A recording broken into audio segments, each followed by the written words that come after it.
Good evening and welcome to the May 4th work session, and a lot of smiles, a little laughter here right at the beginning. Leading our pledge tonight will be Board Member Lisa Moore.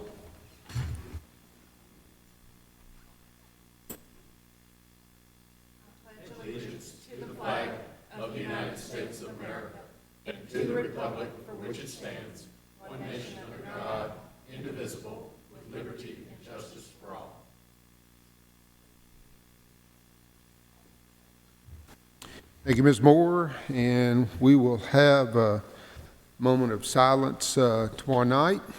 And the agenda, questions?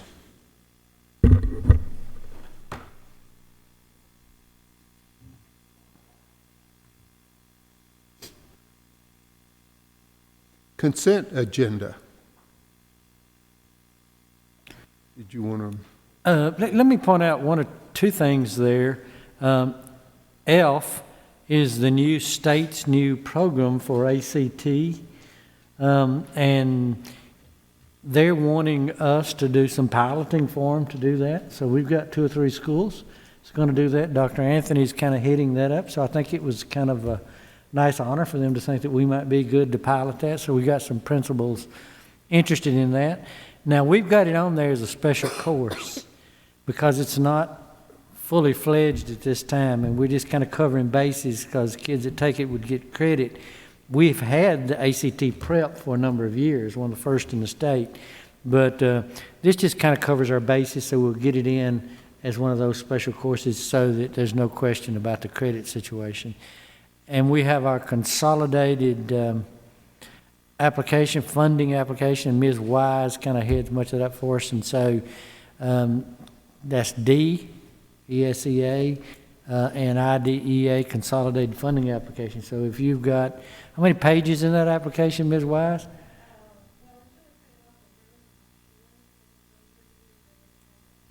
Yeah, so if you have questions on one of those pages, she is with to try to help us to answer some of those.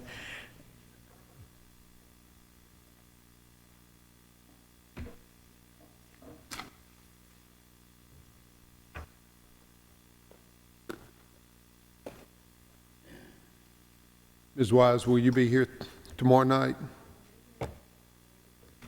Is that? This is not new. It's been on for several years. I just wanted to point out that she can answer some questions if you do. I don't see anybody nodding their head, so that will be totally up to you and your. Yes, ma'am. As far as the ACT program, is that something that the board should hear as far as the workings of the program? We're really using the state model. They had a committee of people around the state to help create the program, and they've come together with these are the components that'll be part of this course and what's to be included. And so not necessarily until they get a chance to pilot a while, and then we can give you some reports, how it's going, okay, what changes it might need to be, and that sort of thing. But I just felt honored that they would maybe select us to be one to pilot it, right?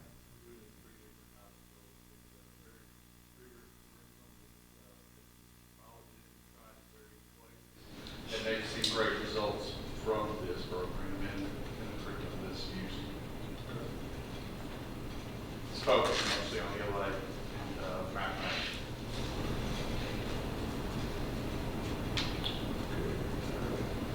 So visitors tomorrow night, and spotlight will be with school nurses. And will they just would you just bring us up to date on? They are, and some of the number of people and services and that sort of thing to kind of get you informed of what we do. Mr. Holliday, did you?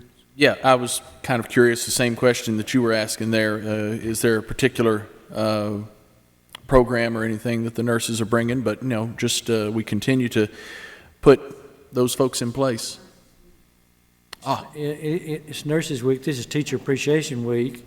And then Nurses Week, yeah, I did see that. My daughter's a nurse, and that starts the 6th or something. I saw that on TV the other night. Okay.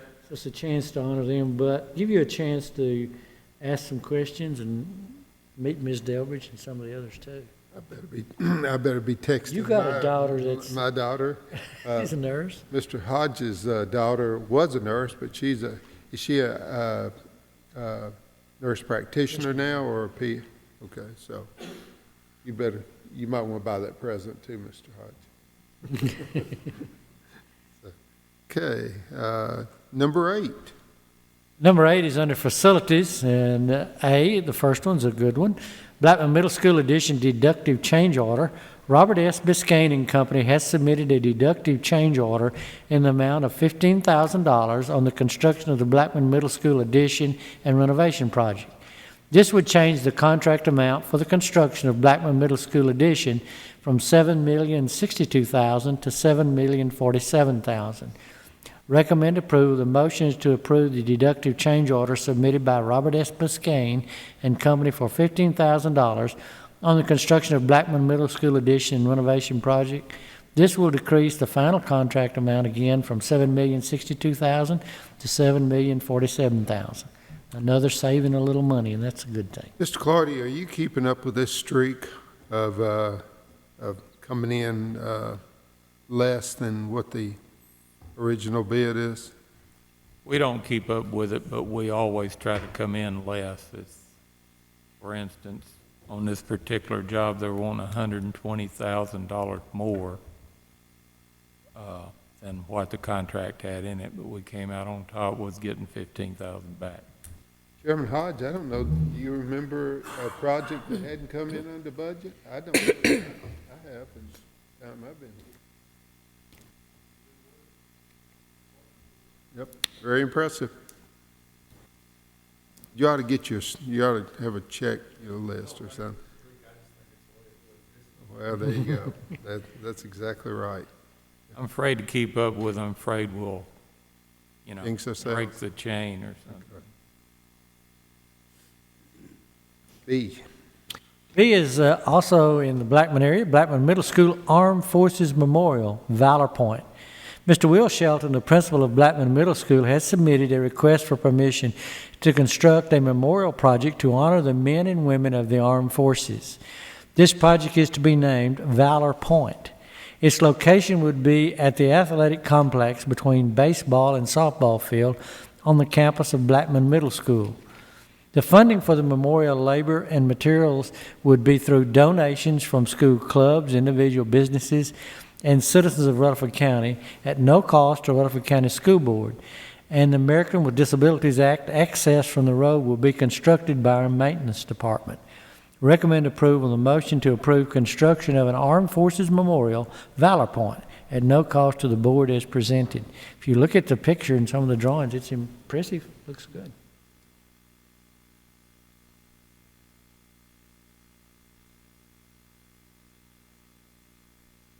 Number 9. Number 9 is we're now kind of getting financial matters, which is some of our end-of-year budget amendments, which, again, we do at this time of year. This budget amends $733,983 in other revenues and takes $11,175 in 2014-15 donations from unassigned fund balance in order to cover $745,158 in related expenditures. The main revenues are $444,269 special education funds for high-cost students, which must be budgeted from line item 71,200 or line item 72,220. And almost all of these are line item changes is what it is at this time of year. It's not new monies, it's just moving them around to match. Then there were various donations, and Jeff can talk about that if you'd like to know. $120,939. State driver's education funds, the amount of $67,539. Grant of $45,000 to adult education.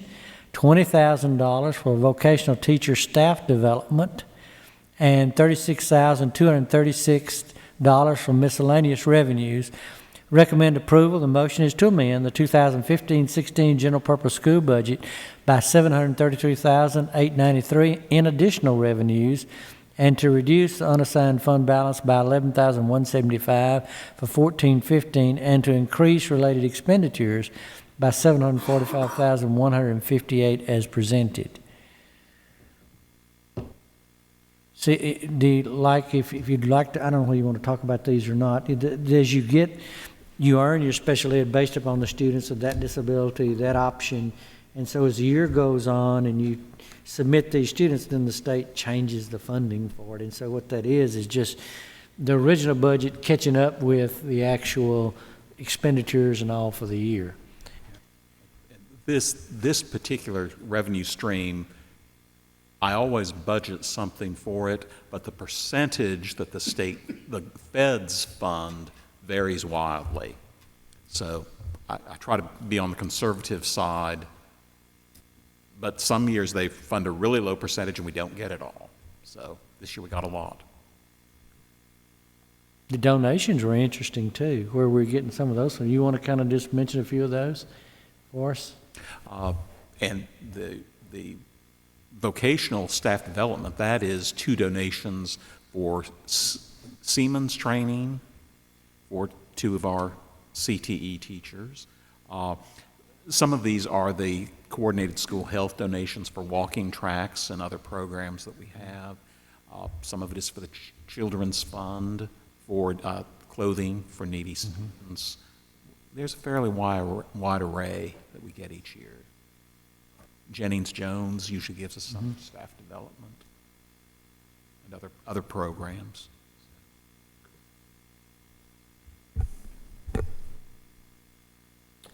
Number 10.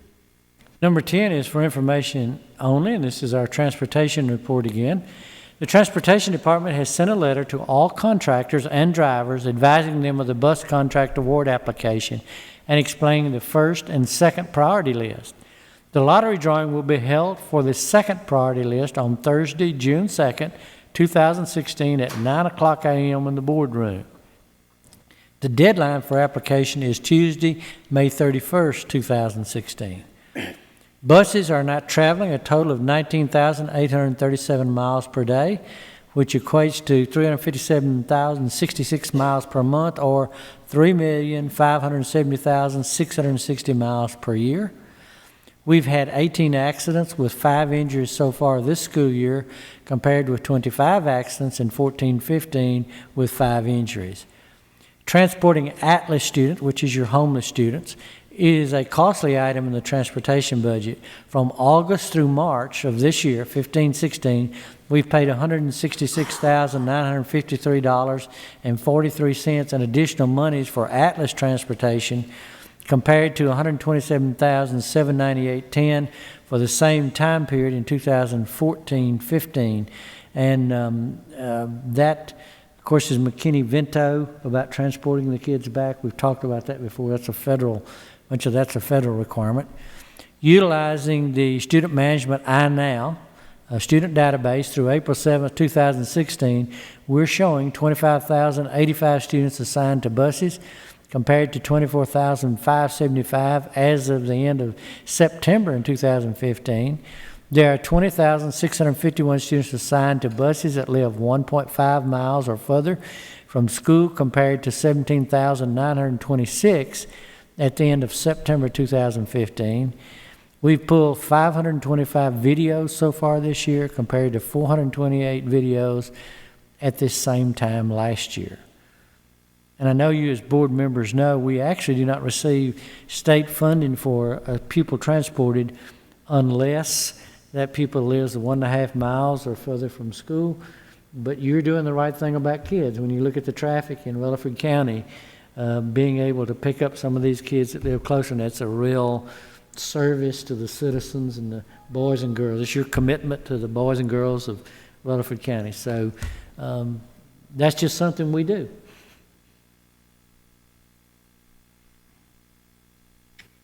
Transportation office has been busy this year.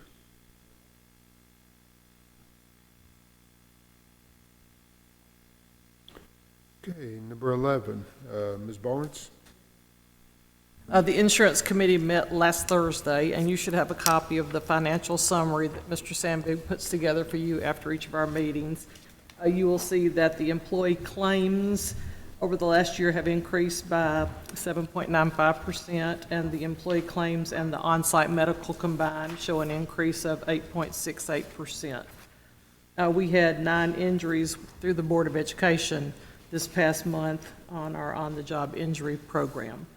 I think yesterday you also received a voicemail from me. I hope you received that, because that's our way of continuing to inform our employees about the wellness initiative that is in place, that was effective from January 1, 2016, and will run through September 30th, 2016, so that our employees who are on our medical plan and their spouses, if applicable, will make sure they complete the biometric screening, which is the blood draw, and the health assessment, which is the survey on the Cigna site. So we'll continue to send out messages. We won't use the phone message quite as often as we do email, but every time we send one of those, we then follow up with messages to food service managers, school principals, and ask them to post that information for those employees who may not check their emails as regularly as some of us do. So again, we'll push that through all the way through September to try to downsize the number of employees who don't complete that and may be faced with that $300 fee that they'll be charged beginning in 2017. Thank you, Ms. Barnes. Any other questions?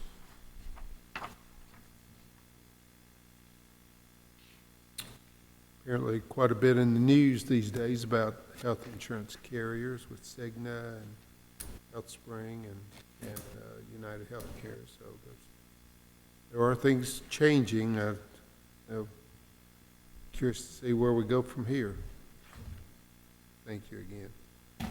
Chairman Hodge, anything now that they've closed down?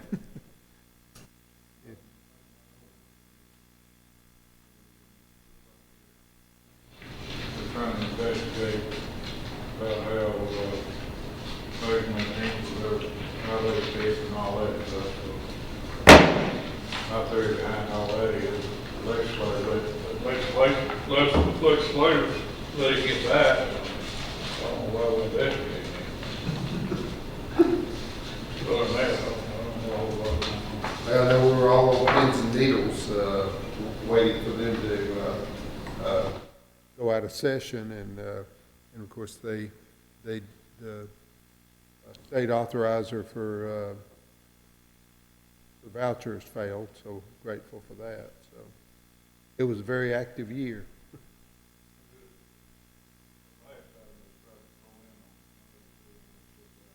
Well, it was a caption bill, and I just found this out this year, that with a caption bill, as long as they attach Title 49, which is the education component, that they just go in and they do an amendment and wipe out the original caption, and then will supplant it with another bill. And it's Totally different. So. totally different, but as long as it stays within the education framework. So, Mr. Holliday, you probably understood that process, but I don't know that I did, and it caught me off guard until I found out about it the first of this year. So, it was. I'll keep that to myself. Like playing games. Yes, sir. Yes, sir. Thank you, Mr. Chairman. Thank you, Chairman. Mr. Holliday, anything from the federal relations part? Not this evening. I did get to hear Senator Alexander last week at Belmont, and he was pretty clear in his address to us that the Department of Education was still working under, and I think you mentioned this also, Mr. Holliday, that they're still working under some old regulations, and he made it clear to us, do not follow things that are not the law. Just because they did it that way in the past, if it's not law, it does not bind us now. And again, you've mentioned that also, Mr. Holliday, but he made that point very, very clear. So it was interesting talk. Thank you. Again, Mr. Hodge and Mr. Holliday, thank you for taking on these programs because they are interesting at least. So, Indeed. okay, we're at number 14, general discussion. Does anybody have anything tonight? Mr. Estes? I don't know, I thought maybe we might, Mr. Odom and I talked about that and to, Barry, I don't know whether he sent you to speak, but he contacted the other day and said something about if you want to come, he would come one time too, but I don't know what y'all worked out whenever. oh, It's okay. whatever y'all want to do. If you want to save it till budget time or you want to do it, I'm fine. I can answer pretty much. I understand that you're concerned in questions. I can try to answer your questions if you would like. Well, yeah, but come and join us. Mr. Odom and I talked, and we were going to see if we could come up with some questions to send you beforehand, but since you're here, we'll just take advantage of your knowledge. I'll just give you a brief. I understand some of the concerns were about the numbers of officers that were required to be at each event and then how they're paid or how they're compensated. The old system that we used to use was just that an SRO and a principal would get together and say how many people we need tonight. They would come to an agreement and they would pay those people a flat rate of, it could be $75 to $80 and everybody made the same pay. As far as the pay rate on that, we were informed by the county mayor's office, budget and finance and human resources that we're violating Fair Labor and Standards Act by doing so because we're requiring hourly county employees that were working over 40 hours and we're still coming to these games and events and being compensated by a county entity at a lower rate than their overtime rate. So that's the reason we were dictated how we changed the way we provided financing for those events on that. The second thing, as far as the number of officers that we have at each event, just in brief, a few years ago we had an incident at one of our basketball games where it went to it involved a lawsuit later, and noted in the lawsuit was the lack of security at this event. And we were encouraged by the federal judge to come up with the minimum standards for different type of events, which we did in 2010. It's essentially insurance to prevent any type of lawsuit like that again. We try not to overkill. We do donate, or not donate, let me put it back this way. We provide personnel on our dime for a ton of events throughout the school year just because we know how hard it is for these sporting programs, especially to raise money. And just an example, Friday, we're excited about helping out, but Friday, Blackman's having their fundraiser for their ROTC building, and we're helping. We're going to provide it on our budget to help provide security for them so they can make as much money as possible for that. But what we did on the number of officers that go to each event is we contacted different districts around the state and around the country. We looked at our own best practices that we've used throughout the years, and also we went with and researched and inquired with the Department of Justice for that standard of how to determine the number of people you need at each event, and that's the number we came up with. And just from experience sitting in federal court and going, ooh, they just got paid out a whole lot more money than a couple of other extra officers would have cost the school. that's some of the reasons. And if you have any questions while I'm going along here, just ask, or if you have anything now for that. Just one question I have, go back to your pay deal. You're talking about you contacted these other towns and all that. How are they actually doing it, or did you all inquire about that? Or? Yes, sir. A lot of them were in the same position. We're doing the checks and writing the checks out to the officers. They were not following the Fair Labor and Standards Act also, so some have changed, and if they don't, that's on them, but I really don't want to get us in a sling over that, so I feel, I mean, when a federal judge recommends how many people you need at an event, or that you need to have a set standard for people that need to be at an event, we listen, and when a federal law speaks to us, we try to listen to as far as the pay and how we compensate.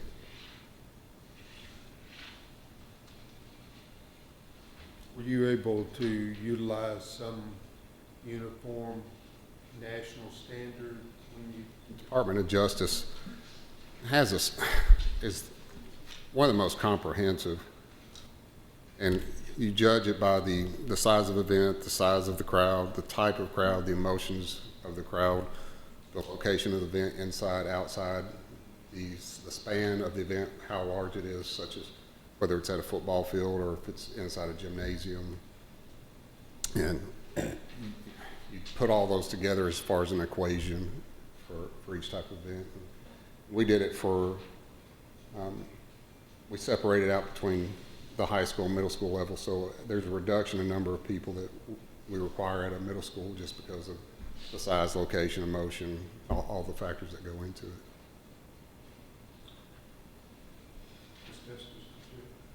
I will say that from personal experience, SRO used to, like softball games, baseball games, they would come and do security for those games and didn't charge us to. The non-revenue sports, we realize they don't have a whole lot of money to put into things like that. The soccer, swim meets, ROTC events, track meets, cross-country, things like that we'll provide out of our budget for that, just as we realize they don't have the money to pay out for security, so we try to help as much as possible. And even the prom season, we normally provide a couple extra officers for every prom on our budget just for security, so we can keep the cost down for those kids that are having to buy the tickets to the proms. Some of our gates, especially football, we have some extremely large crowds Yes. and some extremely passionate fans too. So I'm certainly grateful to have you there, and I think we're all very grateful to have SROs in our schools, and I know we all sleep better at night knowing you guys are there. Well, thank you. It's been a great partnership with these people here. They're good people. Incredible program that Sheriff Jones started years ago. So, I got one other. oh, I'm sorry, Ms. Young. I guess I kind of started this conversation earlier when we was looking over the budget, just looking at it from a business standpoint. What can we do to simplify things? I'd keep things simple. And going back to how you used to do it, where we just pay you a flat rate, that's what I was trying to figure out how we could get back to. That way there's no surprises at the end of the year that we got to pay. Believe us, when they hit us with that, when HR hit us with that and we had to go up and meet with the county mayor and budget and finance, we weren't happy. I mean, most of our guys weren't happy. You can ask them that they weren't receiving that check, but we were dictated to by federal law how we have to do it. So we've looked at other options. I was just going to ask, could we not factor in what the overtime rate would be and just go ahead and make that into a flat rate? And you have to adjust it to each individual's overtime rate for that. And from what I understand, so I mean, you can have 12 different officers and they're going to have 12 different rates as far as their overtime on that. So the logistics of keeping track and figuring out who, and I mean, we'll have just for example, one Friday this past football season, we had 6 football games in the county going at once. So we're trying to shuffle, and just for manpower reasons, trying to shuffle people here and there, making sure all of them are covered. So, and it was kind of a last minute deal, trying to figure out who was going to be there and how that was going to work. So when we hire the EMS guys, are they under the same rules? Are we paying them the same way? Answer that, Mr. Young. Yes, shaking his head, yes.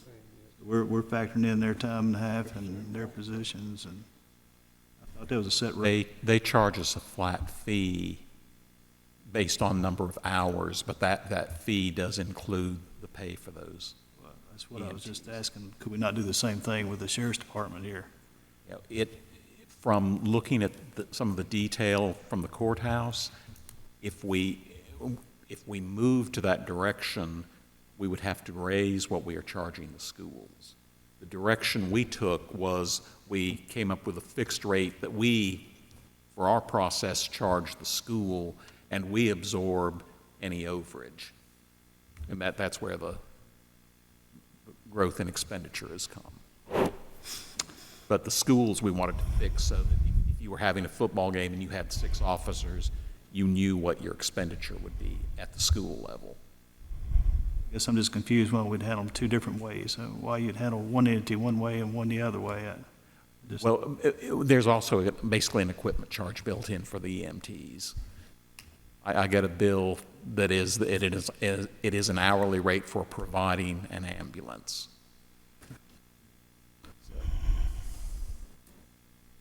All right, sorry. It's confusing, I understand. And it's nothing against you guys. We appreciate everything you guys do. It confused the heck out of us when it first started. Yeah.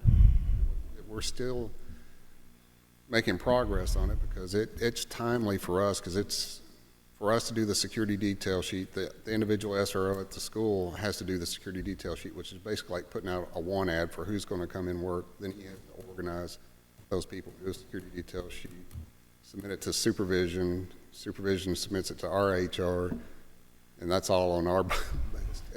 It's time consuming for us too. Yeah, but it's got to be a simpler way, I would think. There may be, but it's out of my scope. We appreciate your time and explanations. Anybody else? We're easy. Thank Mr. you, Harrison, gentlemen. Thank you. Did I cover a few things too, and some good news and things you might Please. spur additional discussion? Yes, sir. I want to start with something about career and technical education, if I could too. And this is some good news. Our CTE leaders, Ms. Pilgrim and Mr. Lewis, been contacted by the manufacturing community offering to provide funding to send 2 additional teachers to Germany for Siemens 1 certification. Now, these businesses initiated this. We didn't know they were interested in doing it. They came to us and offered to do this. I'd rather tonight not try to name the companies till all of this happens, but you'd recognize both of them very much.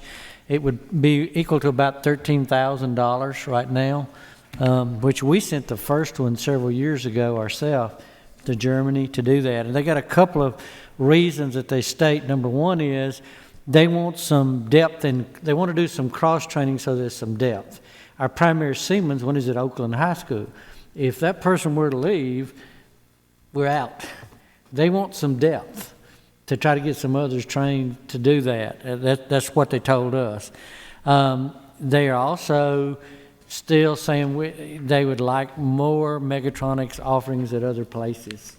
And so they're interested also in that. So I'm pleased that our partnerships with business and industry is growing. It's about doing more for our students and that sort of thing. And, you know, we had the State Farm here with the monitors they provided. Now you got them want to help train teachers and all now for our programs and all. So it's a wonderful relationship that's really beginning to even grow in our CTE. So you'll hear more about that and all, and we'll try to name them. Maybe we can honor them also, you know, because it's a pretty good donation to do that. Also, this is other good news. You know that the Perkins monies, which is federal monies, you tell us about that from time to time, and what that's for is upgrading equipment, needs. And Ms. Pilgrim has gotten information within the last week or so. We may get an additional $130,000 we didn't expect for this. There's the way this is really kind of helping, I think, and there could even be more with some specific grants, reserve grants, which if all the money's not spent at the state level, we do reserve grants. If you would give us this, we'll spend it there. That's not included in this, but Kay Nixon did that before. She's continued that very well. I think one of the things that the Career and Technical Education program is so strong in Rutherford County that it's been recognized to state and other places, so that's one of the things. Another one is just plain old increased CTE enrollment. We got more students in CTE. That's up from when we did our budget last year at this time. We estimate them out. The number of kids enrolled is up. And another thing which Ms. Pilgrim monitors and looks at too is, believe it or not, there's a significant number of school systems across the state don't want to do the paperwork and spend all their Perkins monies. Hello. So when that becomes unused, then other districts, and we watch that amount, and our people go in to apply for it. Because they're on fiscal years with the feds and stuff to do that. So our people are on top of it. And so we'll get her to come in again, like as a spotlight. Just can I give y'all some update on some things like this? She also sent me today, and you've been seeing a little bit in the news, our health science program's getting some attention now, and that was driven a lot by some of the hospitals in the area and some of the other medical. They need people to do that, and we're interested in partnering with us. Going to be doing training this summer and some partnerships with that and all. But she sent me a link today. We've actually in the national news again, and this is the Career Tech Update Smart Brief. And she sent me that today, so our program's here with the health science is getting some national attention again to do that. So I thought that was really good news. Several good things going on there. We'll get her to update us, and if we can maybe amend the budget again, if we get some more money, that'd be a good amendment to add and help us to replace equipment and that sort of thing, keep it updated. I did place in your folder today kind of school enrollment and attendance data. I picked for yesterday. Which was the 3rd. And so you can kind of look at it by school, that sort of thing. I was a little curious myself to see if the attendance with the testing, it was down or impacted a lot. Not greatly. I think it was 94.86 overall for the district, which is pretty close. Typically, our elementary will run from 95 to 96%, middle and elementary. High schools will be 2% or 3% lower than that on average, if you kind of look at it all across the year. But you notice our enrollment numbers are still holding up over that 42.6 at this time of year. So that's just kind of a snapshot for one day to let you look at that. And once again, we always talk about this does not include the pre-K. No pre-K. Which is approximately...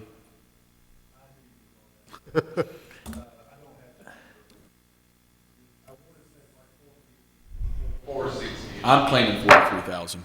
I'm claiming 43,000 from now on. Yes, sir. It's just not funded through the ADM, and so this is an ADM report. Understood. In In doing actual that. attendance, you're correct, Mr. Holliday. Yep, I'm claiming 43. That's right.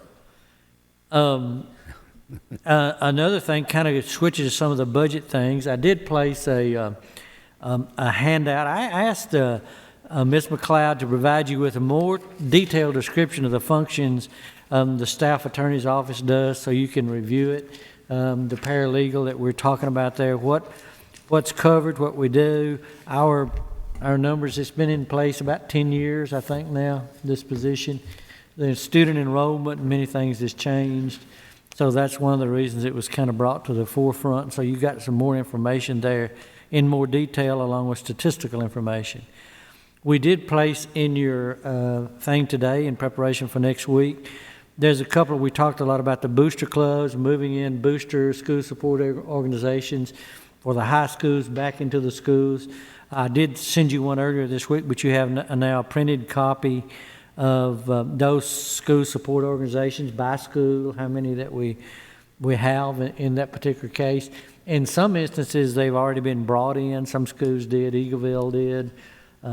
Your middle schools, they really don't have it. Only one school had a baseball, and that was Siegel Middle, I think. And so other than PTOs, they were not outside of that. We were also looking at the job description, which we're trying to finish up and all, for the position for more a bookkeeper. So trying to delineate some specific division of responsibilities and what it might be. We're looking at something that may be labeling one of them. You got your head bookkeeper in your school already. The other one we might call, say, a cashier or something. A little bit different job description. So Mr. Sandvig and Ms. Williams and some others have been working on this about what these people would do and get the job description nailed down. Also, we'll try to come to you with a recommendation, the number of days. Do we need, for instance, educational assistants in our building are 7-hour people, 180 days, something like that. Is this what we're talking about? You know, how do we, and looking at the cost, we'll have you some estimates and things like that. But anyway, it lets you kind of see what we're talking about there. But there's just no way our people can handle all the booster clubs and organizations unless we provide them help at the schools. In fact, we've stretched them, I think, pretty far anyway. Yes. You know, so it may be the year and the time to kind of straighten some of this out if we'll do so. You know, kind of next week's budget meeting, what I thought I would do, you have a policy 5.116, which basically it says that the new positions, which we've already discussed some of them anyway in our earlier budget meetings, but those positions are in the budget, but they need to come to you also, that you know what they are. So we'll try to identify them. So what I'll probably do is, to kind of help us with the meeting next week, is go down and kind of list several of these and with a motion, and you can amend it, delete it, or whatever it is. We just need a starting point, kind of, I think, to look at them, see what we want to do, and break it apart in that particular manner. If that's okay with y'all, I think it may be better than us just trying to come up with it on the spot at that time, to look at how those might be. Really interesting, we looked at a number of positions and things, and Ms. Barnes made a trip today over to MTSU again to talk to some of their spring student teaching group. I want you to tell them your little observation about Wilson County, if you will. Share that one with them, too. I'll be happy to. Well, first of all, just so you know, we are really trying to ramp up our recruitment efforts in human resources to serve the needs of this school system, because I think we're really going to face some challenges the next few years filling a lot of our spots, not only certified but classified. I did go to MTSU today. I think there were 160 candidates there that were graduating this spring in the teacher ed program. I'm happy to say a large number of those candidates have already been recommended for hire for Rutherford County this year. I think we're their largest employer as far as the school system coming out of MTSU graduation program, so that was good. They had put together a small booklet for the candidates, and each district got to supply information about the school system, and Rutherford County was on this page and Wilson County was on this page, and as I was looking at it, I thought, okay, we both have 40, they have 46, we had 46 schools, or 47 schools, we were like one apart. We both had about 4,000, 4,500 employees. We had, 60, how many students? 60,000? 42,000. 43,000. They had 27,000 students. 27. So the number of employees serving the students was doubled what we have serving our students. That was a real glaring comparison when I looked at those two systems. I didn't bother to look at all the others, but that one was right in front of me. So just to share that with you. The other thing we're really doing is trying to ramp up our recruitment for classified staff.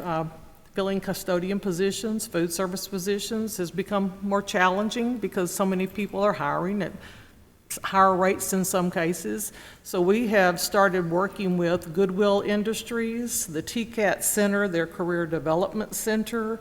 We're working with a Hispanic Liaison Community Group to get the word out about positions and help translate what is available to them in those capacities. And so we're stepping out. Brittany Alexander, who is our classified employment analyst, has made several trips to job fairs, and they're going to continue to do that. They meet once a week, and I think as Rutherford County becomes a presence at those job fairs, people will start to come in and talk to them more.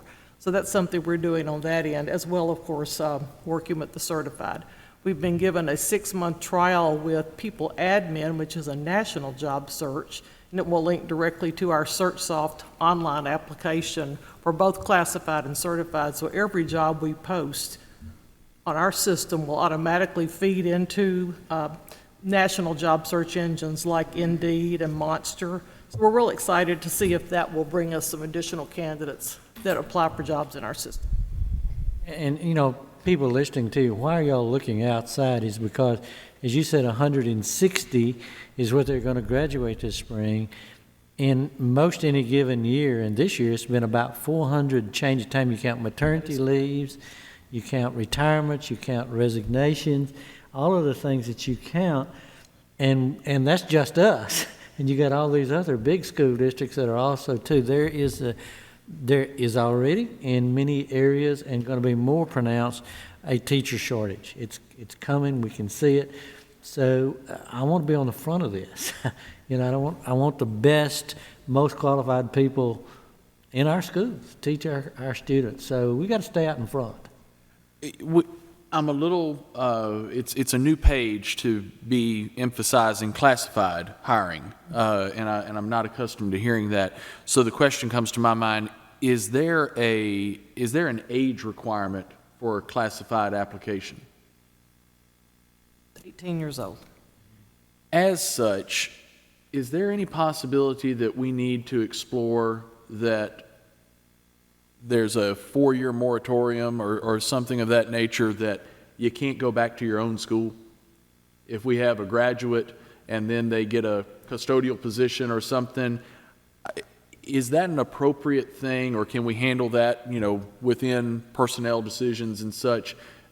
We don't need board action on that a Laverne High graduate doesn't come back, you know, they graduate in the spring and they come back in the fall as an employee. That has never been a problem. Okay, all right. That has never been a problem. Just crossed my mind. You may want to be careful too. I have a person that it comes to mind that was a good tech and did a great job at one of the high schools. And once he graduated, he went to school for 1 year at a tech school, and then came back and ended up working there and was an exceptional employee. So be careful making rules that would cut somebody out too. Sure. Your department is doing things substantially different than you did 5 years ago. Yes, sir. I think so. I think we continue to try to look for new ideas and ways to monopolize the number of candidates that we can bring into our school system, because we really try to find the very best for our principals to bring into their schools. Thank you, Ms. So thank you.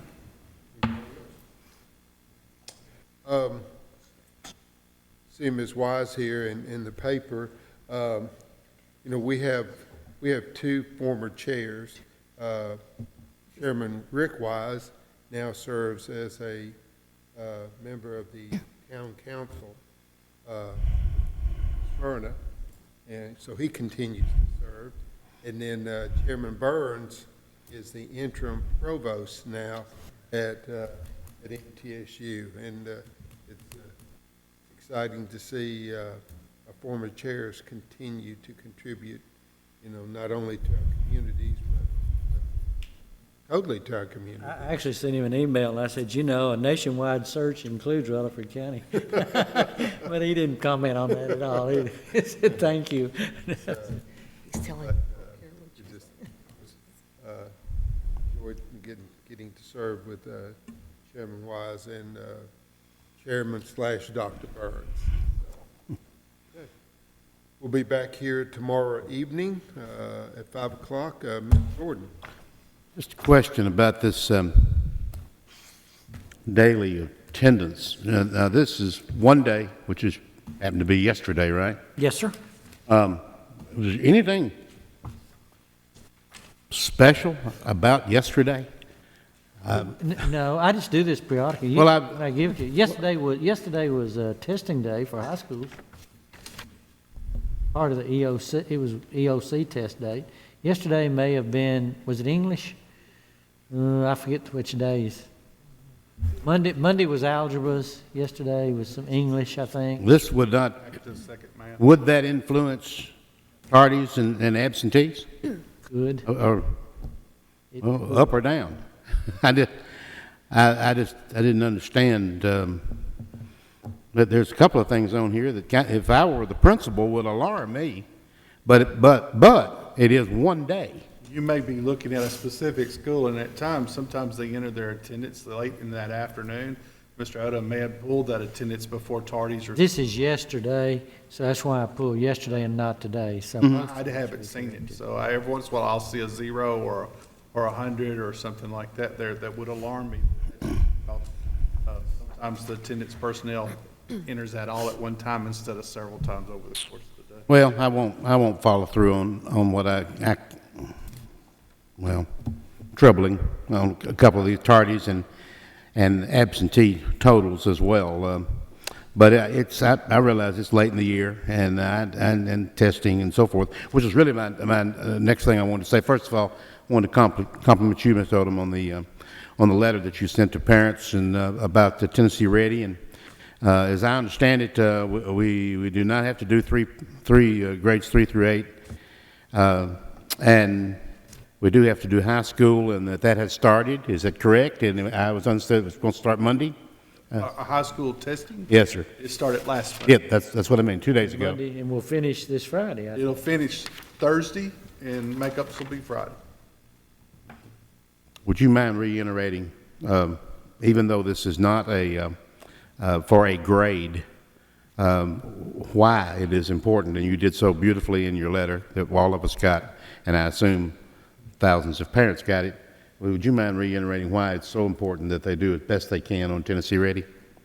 You know, one of the things, this is a rigorous test. There's no question about it. We don't, and then more than what we've had in the past. We know from statistical studies about students retaking their ACT. They get better as they take it. So many times for students to take a rigorous test, it's one more step in that process of teaching them how to analyze and process, that as they later on, especially younger students, take their ACT, it won't be the first time they've seen one of this level. And you've got good students that are doing very well, and I'll guarantee you they're going to work really hard at doing well in this. Some of our schools look at that. The state says, and we'll see, I don't know what's happening across the whole state of Tennessee, they were going to try to pick up some baseline information on this more rigorous test than this test. I think there are a lot of factors dependent upon that, whether how well the state can use it, about percentages of kids that took the test or how many are doing, look like they've tried really hard. You know, that the count of students taking it's one thing, the effort the students put into it is another, and that would vary from individual to individual. But I would encourage, why I said to parents, you always want your children to do their best. I mean, I would always tell my children, do your best. You know, and that's just something we want to say to our kids, to do that. It wasn't our idea to test. This is a state requirement, and now, as far as I know, with the last one, decided to go ahead and test too because of financial holdbacks from the state. If you didn't test, every high school in the state's testing, every district. So we'll all be kind of put in it together. But it's good practice. It gives some baseline information. In a normal test year, very often schools pick up this information when it comes back, and it helps to see what kids, you know, this child is really scoring high. They need to be in advanced class. Most high school kids will not choose advanced algebra or something. You know, they just rather not. Mom, I don't need to do that. But if we get scores back that show a kid is scoring high, then guidance counselors and principals know, come on, you know, you're not using your full potential by taking that course. Why don't you open yourself up to AP, to dual enrollment, to advanced classes, and that looks so good on their transcript when it's over. And it'll help them in college and prepares them. So, you know, I just encourage you to tell their students, do the best you can, always. What did Williamson County finally do? Testing. High school. They're going to start Testing your testing. students, sir. They were fearful, as anyone would be, that the money would be withheld from the state, and it was evidently against the law to refuse to. Federal Gotta- requirement requires for Yeah. us to do that. That was it. And you have to follow the rules, and that's what they're doing as well. When you start talking about millions of dollars, it will change your mind. Yes, yes. Well, we have spent some time on this board, probably everybody here, I guess, in discussing this topic and bashing Measurement Incorporated, who have now been fired, I understand, thank goodness, by the state, and also bashing the state. But I think it's suffice to me to say that this is going to, Tennessee Ready will be with us next year. And this has been extremely damaging to that process. And I'm obviously hoping that we as a school system, and all school systems for that matter, can recover from this and get back on the proper track next year, take them online like we were supposed to, and all those kinds of things. As I said before, we have exceptional parents, students, and teachers and administrators. And many Do a staff very good members job that every day, all year long.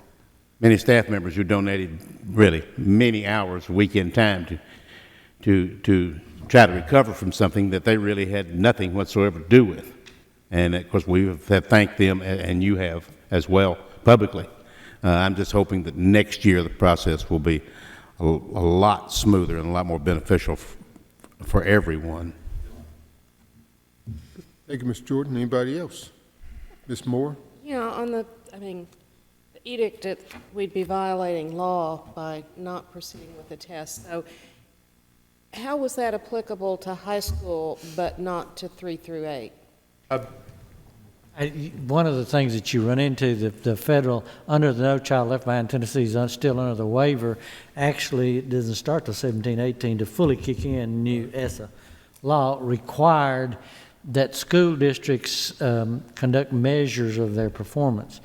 Actually, I read this week, and you can find it on the internet, the new Commissioner of Education for the U.S. Department, Dr. King, said that Tennessee, he referenced Tennessee because he was asked that question with what happened. He says, well, you know, they are testing the high school, which would meet that particular requirement, and they can use other measures to help, such as attendance and ACT scores and things like that. But part of that federal requirement was tied back to some kind of measure of your district in an academic sense. So I really think the Commissioner of Education and the selection of Measurement Inc. and all that was done prior to this administration. But, you know, I think she was probably getting pressure. You better report something to us. And I just, you know, I don't know that. I'm not on the inside, but I think there's a lot of that. Federal government jerks our chain often. You know, that's just part of it.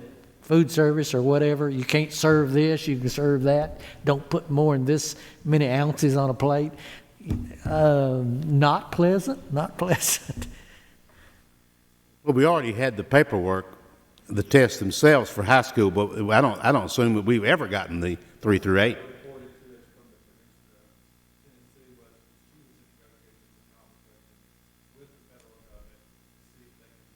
Requirement of the No Child Left Behind. And I think in her conversations, the federal government said if you would, since you have the high school assessments and they're in the high schools, if you'll carry out that assessment, we feel that that will meet that law.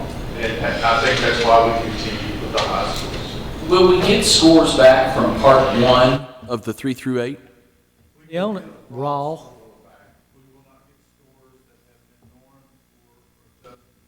A raw score is if you had 80 questions and the student got answered 64 correctly. It really doesn't tell you much unless you know what real averages are, and it's not going to be very useful at all. And yet, it may have been part of meeting the federal requirement, by having part 1 in 3 through 8 in the bag.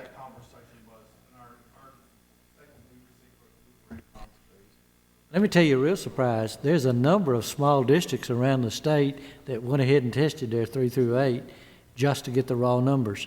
I received emails from superintendents, and they were all small, and they were a few tests short. Can you send us some tests so we can test all of our 3 through 8? Because they wanted some kind of feedback on how their instructional program was aligning with this more rigorous test.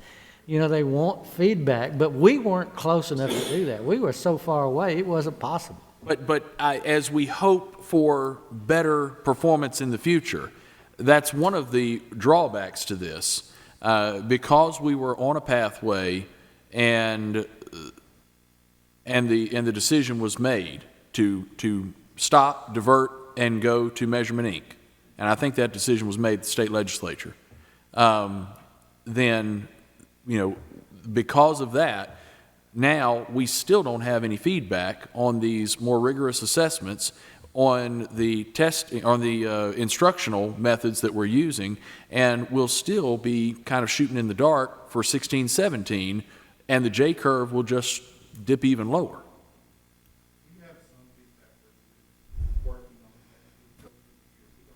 Try not to fly blind. Right, but it's local effort that we're doing there. Right, but this would be an outside entity providing that information to us. Yeah. Our staff and teachers, I think, have done a marvelous job. And as bad as I just despise being negative, but we're asking our students to overcome a testing system that is flawed. They were trained to do it one way, they had to do it another. They were trained to do it on a certain number of days, and it was put off and put off and put off. And now they're being asked to do their very best on a test that many people, many parents, think is not going to count on their grade. And when you tell a high school student that, I'll just stop the sentence right there. And we're asking them to overcome that. Okay. We had no choice but to ask them to overcome that. Again, we'll be back here again tomorrow evening. And without anything, we stand adjourned.